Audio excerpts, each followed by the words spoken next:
Hi, Abby Vargas here. I am speaking from my studio in Winters, California. I've been working with textiles for over 25 years, and for the last 10 years, I have been quilting. About a year and a half ago, I began exploring rocks as my inspiration, and that led me to my series called Portraits of Stones. The first quilt in this series is called Bumblebee Jasper, and it was juried into Quilt National this year.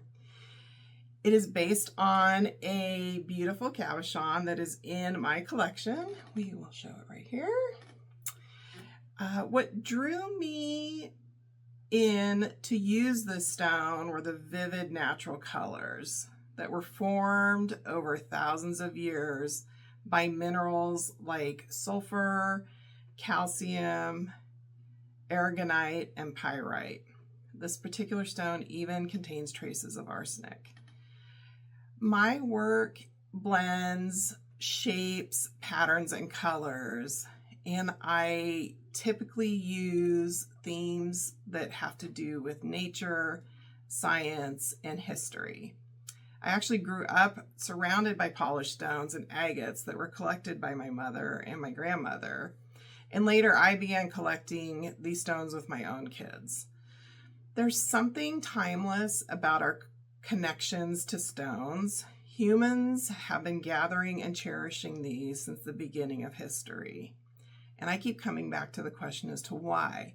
What is it about these objects that speak to us? And why have humans, when you do archaeological digs, you find all of these beautiful stones that humans have been adorning themselves for centuries. So for the Bumblebee Jasper, I use a technique called turned edge machine applique piecing. So I start from one side of the quilt pattern. I layer and stitch each piece, turning the edge to fit precisely against the last piece. This technique allows me to create complex curves and very tiny, precise details. I also love mixing solid and printed fabrics for texture, and I also use dense free motion quilting to bring movement to the pieces. The black around the stone was also inspired by the banded patterns found in agates. It helps to balance the energy of the colors inside the jasper stone that I created. So thanks for taking a look, and I hope you enjoy my quilts.